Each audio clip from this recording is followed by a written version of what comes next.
ഒരു ഹിന്ദി സിനിമ അതിപ്പോൾ അനവധി അറബ് രാജ്യങ്ങൾ നിരോധിച്ച സിനിമയായി മാറിയിരിക്കുന്നു.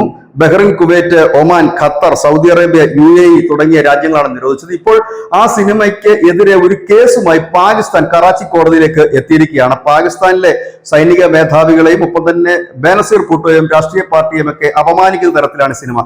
ശരിക്കും ഈ സിനിമ കാണ്ഡഹാർ വിമാന റാഞ്ചിലുമായി ബന്ധപ്പെട്ട സിനിമയാണ്.